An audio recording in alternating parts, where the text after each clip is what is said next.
بسم اللہ الرحمن الرحیم بسم اللہ الرحمن الرحیم والصلاة والسلام علی اشرف الانبیاء والمرسلین اما بعد۔ معزز سامعین، آج کے ہمارے سبق کی عبارت ہے وَبِشِرَاءِ عَيْنٍ بِدَيْنٍ لَهُ عَلَى وَكِيلِهِ۔ المراد بالعين الشيء المعين، وفي غير عين إن هلك في يد الوكيل هلك عليه، فإن قبضه آمره فهو له، أي أمره أن يشتري بالألف الذي له على المأمور عبدا ولم يعين العبد فاشتراه فمات في يد المأمور فهلك عليه، ولا يصير للآمر إلا أن يقبضه. هذا عند أبي حنيفة رحمه الله، بناء على أن الوكالة لم تصح، لأن الدراهم والدنانير تتعين في الوكالات، فيكون الشراء مقيدا بذلك الدين، فيصير تمليك الدين من غير من عليه الدين بلا توكيل ذلك الغير، وهذا لا يصح، بخلاف ما إذا كان العبد متعينا، فإن البائع يصير حينئذ وكيلا بقبض الدين، فيصح تمليك الدين. وعندهما إذا قبض المأمور يصير ملكا للآمر، لأن الدراهم والدنانير لم تتعين، فلم يتقيد التوكيل بالدين، فصحت الوكالة فيكون للآمر. وجوابه ما مر من أنها تتعين في الوكالات، فإنه إذا قيد الوكالة بها عينا كانت أو دينا فهلكت أو سقط الدين تبطل الوكالة. وبشراء نفس المأمور من سيده إن قال بعني نفسي لفلان فباع، فإن لم يقل لفلان عتق على المولى، أي إذا قال رجل لعبد اشتري لي نفسك من مولاك، فالعبد إن قال لمولاه بعني نفسي لفلان فباع يقع عن الآمر، وإن لم يقل لفلان عتق على المولى. فإن قيل الوكيل بشراء شيء معين إذا اشتراه من غير أن يضيف إلى الآمر يقع عن الآمر، قلنا الوكيل قد أتى بتصرف من جنس آخر وهو العتق على مال، وفي مثل هذا يقع عن الوكيل. وفي شراء نفس الآمر من سيده بألف دفع إن قال لسيده اشتريته لنفسه فباعه عتق عليه، وإن لم يقل لنفسه كان للوكيل وعليه ثمنه والألف لسيده، أي إذا قال عبد لرجل اشتري لي نفسي من مولاي بألف ودفعها إليه، فقال الوكيل اشتريته لنفسه فباعه، يكون عتاقا على مال، وإن لم يقل لنفسه كان الشراء واقعا بالوكيل، فيكون الثمن على المشتري، وهذا الألف للمولى لأنه كسب عبده. یہ ہے آج کے ہمارے سبق کی عبارت۔ سب سے پہلا مسئلہ یہ ہے کہ اگر موکل وکیل سے کہتا ہے کہ تم نے میرا قرض دینا ہے، اس قرض کے بدلے تم میرے لیے فلاں چیز خریدو، تو اس کا کیا حکم ہوگا؟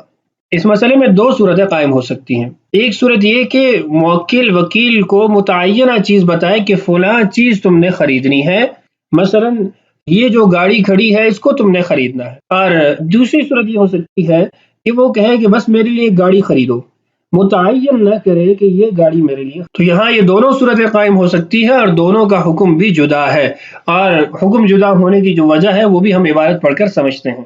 وَبِشِرَاءِ عَيْنٍ بِدَيْنٍ لَهُ عَلَى وَكِيلِهِ، یہ عطف ہے یصح کے اوپر، یہ درست ہے کسی عین چیز کا، متعینہ چیز کا خریدنا، بدین لہو موکل کے اس قرضے کے بدلے، علی وکیلہ جو اس کے وکیل پر ہے۔ المراد بالعین الشیء المعین، جو متن کے اندر کلمہ عین لکھا گیا ہے اس سے مراد الشیء المعین ہے، معینہ چیز۔ وفی غیر عین، اگر متعینہ چیز نہیں ہے، ان ہلک فی ید الوکیل ہلک علیہ، اگر وہ چیز وکیل کے قبضے میں ہلاک ہو جاتی ہے تو وکیل کی ہی ملک شمار کی جائے گی کہ یہ وکیل کا نقصان ہوا ہے۔ البتہ پہلی صورت کے اندر جس میں اس نے متعین کر دیا تھا وہاں پر موکل کا نقصان ہونا تھا، اس لیے کہ وکیل کا قبضہ موکل کا قبضہ شمار کیا جاتا ہے۔ فَإِن قَبَضَهُ آمِرُهُ فَهُوَ لَهُ، ہاں البتہ اس کا جو موکل ہے، عامر سے مراد موکل ہے، وہ قبضہ کر لیتا ہے تو پھر یہ چیز اسی کی ہے۔ خلاصہ یہ ہے کہ وہ جو دو صورتیں قائم ہوتی ہیں کہ وہ متعینہ چیز خریدنے کا وکیل بناتا ہے یا غیر متعینہ چیز خریدنے کا وکیل بناتا ہے۔ متعینہ چیز اگر خریدنے کا وکیل بناتا ہے اور وکیل کے قبضے میں وہ چیز ہلاک ہو جاتی ہے تو یہ موکل کا نقصان ہوگا، موکل کی ملک ہلاک ہوئی ہے۔ اور اگر اس نے اس قرض کے بدلے میں متعینہ چیز خریدنے کا وکیل نہیں بنایا تو پھر یہ چیز وکیل کی ہی شمار کی جائے گی. اگر موکل کے قبضے سے پہلے ہلاک ہو جاتی ہے وکیل کی ملک ہی ہلاک ہوئی ہے، اسی کا نقصان ہوا ہے. اور یہ بھی آپ کے ذہن میں رہنا چاہیے کہ یہ امام ابو حنیفہ رحمہ اللہ کا مسلک ہے. صاحبین کے نزدیک دونوں صورتوں کے اندر وکالت درست ہے اور نقصان موکل کا ہی ہوگا. آگے عبارت دیکھیے، ای امارہ ان یشتری بالالف الذی له علی المأمور عبدا. موکل نے حکم دیا کہ جو مامور پر، مامور سے مراد وکیل ہے، وکیل پر میرا قرضہ ہے، اس قرضے کے بدلے وکیل میرے لیے غلام خریدے. ولم یعین العبد، غلام کو اس نے طے نہیں کیا کہ یہ غلام خریدو یا فلاں کا غلام خریدو. فاشتراہ، اس نے خریدا. فمات فی ید المامور، وکیل کے قبضے میں وہ مر گیا. فہلک علیہ، تو یہ وکیل کا غلام مرا ہے، وکیل کی ملک ضائع ہوئی ہے. ولا يصير للآمر الا ان يقبضه، جب تک موکل قبضہ نہ کر لے تو موکل کا یہ نقصان نہیں ہوگا اور نہ ہی اس کی ملک میں یہ داخل ہوگا. آگے فرماتے ہیں هذا عند ابی حنیفہ رحمہ اللہ، یہ امام ابو حنیفہ رحمہ اللہ کا مسلک ہے. ان کی دلیل کیا ہے؟ بناء علی ان الوکالۃ لم تصح، وہ فرماتے ہیں کہ وکالت یہاں پر درست نہیں ہوئی. وکالت کیسے درست نہیں ہوئی؟ لأن الدراہم والدنانیر تتعین فی الوکالات، درہم اور دینار یہ وکالت کے باب کے اندر متعین ہوتے ہیں، طے شدہ ہوتے ہیں، برخلاف دیگر امور کے، کہ اس میں ہم نے کہا تھا کہ درہم و دینار طے کرنے سے طے نہیں ہوتے، متعین کرنے سے متعین نہیں ہوتے. فرماتے ہیں جب درہم اور دینار متعین ہو گئے تو اس کا نتیجہ کیا ہوا؟ فیکون الشراء مقیدا بذلک الدین، تو جس خریداری کا اس کو وکیل بنایا گیا وہ اس قرض کے ساتھ مقید ہے جو موکل کا وکیل پر ہے. اب موکل کا وکیل پر قرضہ ہے اور ہم نے یہ بھی کہہ دیا کہ چیز طے کرنے سے طے ہو جاتی ہے، تو گویا یہ جو قرضہ ہے یہ طے ہو گیا. فیصیر تملیک الدین من غیر من علیہ الدین بلا توکیل ذلک الغیر، تو یہاں پر ایک یعنی دوسرا قاعدہ سامنے آ جاتا ہے، ظاہر ہو جاتا ہے، جس کی بنا پر ہم اس وکالت کو درست نہیں قرار دیتے. وہ قاعدہ یہ ہے کہ جس پر قرضہ ہے اس کے علاوہ کسی اور کو اس قرضے کا مالک نہیں بنایا جا سکتا. ہاں اگر دوسرے شخص کو وکیل بنا کر بھیجا جائے کہ تم میرا قرضہ وصول کر لو تو وہ وکالت کی صورت میں تو قرضہ وصول کر سکتا ہے، بصورت دیگر یوں نہیں ہو سکتا کہ آپ کسی کو اپنے قرض کا مالک بنا دیں سوائے اس کے جس پر آپ کا قرض ہے. وَهَذَا لَا يَصِحُ، اور یہ درست نہیں ہے. تو جب یہ قاعدہ یہاں جاری ہو گیا کہ تملیک الدین من غیر من علیہ الدین، یعنی جس بائے کی طرف وہ جائے گا اور خریداری کرے گا، تو گویا آپ اپنے قرض کو جو آپ نے وکالت کے ذریعے طے کر دیا ہے اس کا مالک بنا رہے ہیں کسی ایسے شخص کو جس کو آپ نے وکیل نہیں بنایا. بخلاف ما اذا كان العبد متعینا، ہاں البتہ اگر غلام طے ہے تو اس کی یہ صورت نہیں ہوگی، اس کے اندر یہ ناجائز والی صورت قائم نہیں ہوگی. فإن البائع يصير حينئذ وكيلا بقبض الدين، اس لیے کہ اس صورت کے اندر جو بائع ہے جس سے جا کر وہ خریدے گا وہ آپ کا قرضہ وصول کرنے کا وکیل بن جائے گا. اس کی وضاحت یہ ہے کہ جب موکل نے وکیل کو کسی معینہ چیز کے خریدنے کا کہا تو جب چیز معین ہے تو اس کا جو مالک ہے وہ بھی معین ہے، اگرچہ وہ اس کو نہ بیان کرے یا اس کو نہ پہچانتا ہو، لیکن وہ طے تو ہو گیا. کہ تو جب بائع طے ہو گیا تو وہ عامر یعنی جو موکل ہے اس کے وکیل کی طرح ہو جائے گا اس معاملے میں کہ جس کو اس نے وکیل خریداری کا بنایا ہے اس کے قرضے کو اس سے وصول کرے. جب بائع وکیل بن گیا اور اس نے وکیل بن کر اس قرضے کو اس سے وصول کر لیا اور پھر اس وصولی کے بدلے میں، اس قرضے کو وصول کرنے کے بدلے میں اس کو مبی دے دیا، اب دو وکیل اس کے یہاں قائم ہو گئے، ایک وکیل خریداری کا اور دوسرا وکیل وہ اس کے قرضے کو وصول کرنے کا بن گیا. اس صورت میں یہ درست ہوگا، اس کا خریداری کرنا درست ہے. فیصح تملیک الدین، تو دین کا مالک بنانا درست ہے. وعندہما، صاحبین فرماتے ہیں اذا قبض المامور یصیر ملکا للآمر، کہ مامور نے یعنی وکیل نے جب اس کا قبضہ لے لیا، اپنے قبضے میں کر لیا اس کو، تو وہ عامر کی ہی ملک شمار کی جائے گی. لأن الدراہم والدنانیر لم تتعین، اس لیے کہ درہم و دینار طے کرنے سے طے نہیں ہوتے، نہ وکالت میں نہ غیر وکالت میں. فلم یتقید التوکیل بالدین، تو جب درہم و دینار طے نہ ہوئے تو یہاں پر جو وکالت سپرد کی گئی ہے وہ اس قرضے کے ساتھ طے کر کے یا اس قرضے کے ساتھ جوڑ کر نہیں کی گئی. یعنی جب درہم و دینار طے نہیں ہوئے تو قرضہ بیچ میں شامل نہ ہوا کہ قرضے والے پیسے وہ متعین ہو گئے. جب قرضے والے پیسے متعین نہیں ہوئے تو تملیک الدین من غیر من علیہ الدین یہ قاعدہ یہاں جاری نہیں ہوگا، اس کی بنا پر ہم اس کو ناجائز کہیں. فصحت الوکالہ، وکالت درست ہے. فیکون للآمری، تو یہ عامر کی طرف سے یعنی موکل کی طرف سے قبضہ ہوگا. وجواب، اس کا جواب یہ ہے ما مر من انہا تتعین فی الوکالات، کہ پہلے بات کر دی گئی ہے کہ وکالت کے باب کے اندر درہم و دینار طے ہو جاتے ہیں. فإنه إذا قيد الوكالة بها عينا كانت أو دينا فهلكت أو سقط الدين تبطل الوكالة. اور وکالت کے باب میں درہم و دینار کے متعین ہونے کی دلیل یہ دی گئی ہے کہ جب آپ نے کسی کو وکیل بنایا اور اس کو پیسے دیے کہ انہی پیسوں سے آپ نے چیز خریدنی ہے، یا پھر آپ نے کہا کہ جو میرا تمہارے اوپر قرضہ ہے اس قرضے کے بدلے ہی تم نے یہ چیز خریدنی ہے. اب اگر اس سے خریداری سے پہلے وہ پیسے ضائع ہو جاتے ہیں یا آپ اس کو قرضہ معاف کر دیتے ہیں تو وکالت ختم ہو جاتی ہے. تو جب درہم اور دینار طے نہیں ہوئے تو پھر اس وکالت کو بھی ختم نہیں ہونا چاہیے تھا. تو وکالت کا ختم ہونا ان پیسوں کے ہلاک ہونے کی وجہ سے جو آپ اس کو کہتے ہیں کہ ان پیسوں سے آپ نے خریداری کرنی ہے، یا وکالت کا ختم ہونا اس قرض کے معاف کرنے سے جس کا آپ نے اس کو کہا تھا کہ ان پیسوں کے ذریعے جو میرا تمہارے اوپر قرض ہے آپ نے یہ چیز خریدنی ہے. تو ان کے ہلاک ہونے سے جب وکالت ہلاک ہوتی ہے تو گویا درہم و دینار وہ وکالت کے باب کے اندر طے ہونے والے ہیں. اصح قول وہ صاحبین کا ہے اور اکثر مشائخ نے اسی کو اختیار کیا ہے. امام صاحب کا جو قول ہے یہ بعض مشائخ نے اس کو ذکر کیا ہے. بہرحال آگے چلتے ہیں. اس کے بعد دو مسئلے ذکر کیے ہیں. پہلے مسئلے کے اندر ایک آدمی ایک غلام کو وکیل بناتا ہے کہ وہ غلام اپنے آقا سے اپنی ذات کو اس کے لیے خرید کر لائے، اور دوسری صورت کے اندر ایک غلام ایک آدمی کو، آزاد آدمی کو وکیل بناتا ہے کہ ان پیسوں سے مجھے میری ذات کے لیے میرے آقا سے خرید کے لے آؤ.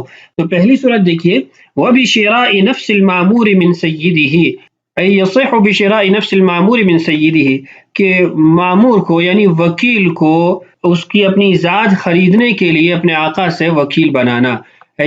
بشراء نفس الماموری، مامور کو خریدنے کی وکالت دینا، من سیدہ اپنے ہی آقا سے. ان قالا، اگر وہ جا کر کہتا ہے بعنی نفسی لفلان، میری ذات کو فلاں شخص کے لیے مجھے بیچو، فباع، مولا نے بیچ دیا، تو یہ درست ہے. فإن لم يقل، اگر وہ یہ نہیں کہتا لفلان، یعنی کہتا ہے بعنی نفسی لفلان، یہ لفظ ذکر نہیں کرتا، عتق علی المولا، اور آقا کہتا ہے میں نے بیچ دیا یا مجھے قبول ہے، تو یہ آزاد ہو جائے گا آقا کی طرف سے، اور یہ خریداری موکل کی طرف سے نہیں ہوگی. ای اذا قال رجل لعبد، مطلب یہ ہے کہ ایک آدمی نے غلام سے کہا اشتری لی نفسک من مولاک، اپنی ذات کو اپنے آقا سے میرے لیے خریدو. فالعبد ان قال لمولاہ، تو اگر غلام اپنے مولا سے اپنے آقا سے کہتا ہے بعنی نفسی لفلان، مجھے میری ذات بیچو فلاں شخص کے لیے، فباع، اور وہ بیچ دیتا ہے، یقع عن الامر، تو یہ موکل کی طرف سے خریداری ہوگی.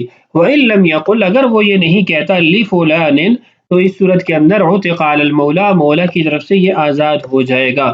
یہاں ایک اعتراض ہوتا ہے، وہ اعتراض یہ ہوتا ہے کہ چند اسباق پہلے آپ نے کہا تھا کہ بیع شراء، خرید و فروخت ایسا عمل ہے جس کے اندر وکیل کے لیے موکل کی طرف اضافت کرنا ضروری نہیں ہوتا.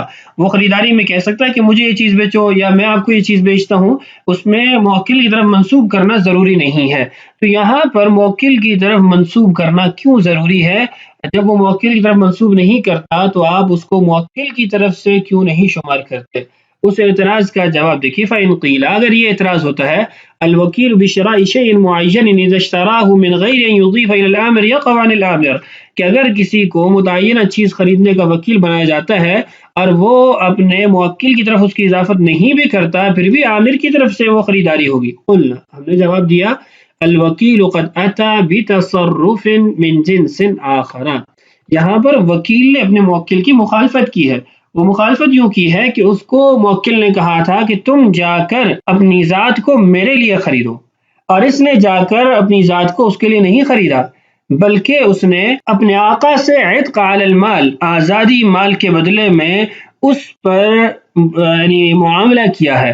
تو مال پر آزادی علیحدہ معاملہ ہے اور خریداری علیحدہ معاملہ ہے. تو گویا موکل نے اس کو جس چیز کے تصرف کا وکیل بنایا تھا، اس نے اس تصرف کو وجود میں نہیں لایا، بلکہ ایک اور جنس کا تصرف کیا جس کا اس کو وکیل نہیں بنایا گیا، تو ہم یہ کہیں گے کہ یہاں پر وکیل نے یعنی غلام نے موکل کی مخالفت کی، اس نے جس چیز کے تصرف کا اس کو وکیل بنایا تھا اس نے اس سے ہٹ کر ایک نیا تصرف کیا، اور وہ تصرف مال کے بدلے آزادی ہے۔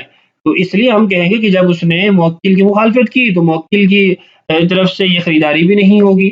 وہ العتق علی مال، جو دوسرا یعنی تصرف ہے وہ عتق علی المال ہے، آزادی مال کے بدلے میں ہے۔ وفی مثل هذا يقع عن الوکیل، تو اس صورت کے اندر لازمی بات ہے وکیل کی طرف سے ہی یہ چیز صادر ہوگی، تو یہ مولا کی طرف سے آزاد ہو جائے گا۔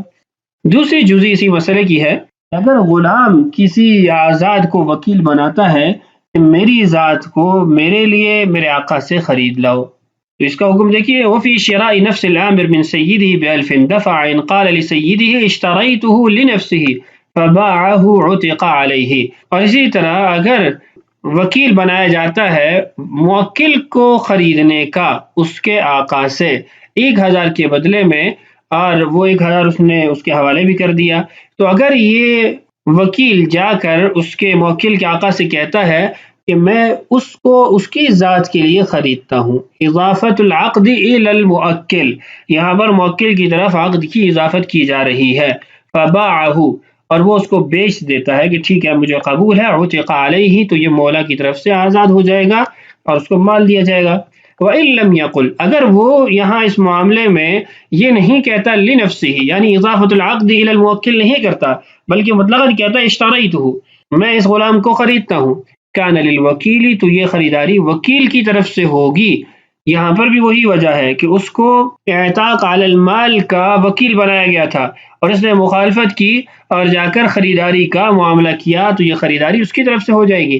وعلیہ ثمنہ، اور 1000 وکیل کو دینا پڑے گا، والالف لسیدہ، اور جو 1000 موکل غلام نے وکیل کو دے کر بھیجا تھا وہ اس کے آقا کو ملے گا۔ وجہ آگے آ رہی ہے، غلام کی جو کمائی ہے اس کے آقا کی ہی ہوتی ہے۔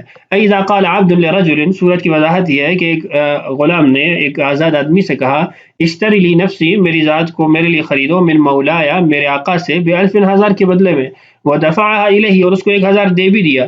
فقال الوکیل، وکیل نے جا کر اس کے آقا سے کہا اشتریتہ لنفسہ، میں نے موکل کی ذات کے لیے یعنی غلام کے لیے اس کو میں آپ سے خریدتا ہوں، فباعہ، مولا نے اس کو بیچ دیا، یکون اعتاقا علی مال، تو ہم یہ کہیں گے کہ یہاں پر اعتاق علی المال ہوا ہے، مال کے بدلے میں آزادی حاصل کی گئی ہے۔ وَإِن لَمْ يَقُلْ، اور اگر وہ یہ نہیں کہتا لنفسہ، اس کی ذات کے لیے خریدتا ہوں، كان الشراء واقعا من الوکیل، تو یہ خریداری وکیل کی طرف سے ہوگی، فیکون الثمن علی المشتری، تو جو مشتری ہے یعنی وکیل ہے اس کو ثمن ادا کرنا پڑے گا، وهذا الالف للمولا، اور جو 1000 وہ موکل سے لے کر آیا تھا، غلام سے لے کر آیا تھا، وہ مولا کو دیا جائے گا۔ وجہ لأنہ کسب عبدہ، اس لیے کہ وہ 1000 اس کے غلام کی کمائی ہے، اور غلام کی کمائی آقا کی ملک شمار کی جاتی ہے۔ تو یہ تھا آج کا ہمارا سبق جس میں ہم نے چند مسائل جانے ہیں، بقیہ مسائل آنے والی ویڈیوز میں پڑھیں گے۔ اللہ تعالیٰ سے دعا ہے اللہ تعالیٰ ہمارے لیے اس وقت کی تکمیل آسان فرمائے، اللہ تعالیٰ ہم سب کا حامی و ناصر ہو۔ السلام علیکم ورحمۃ اللہ وبرکاتہ۔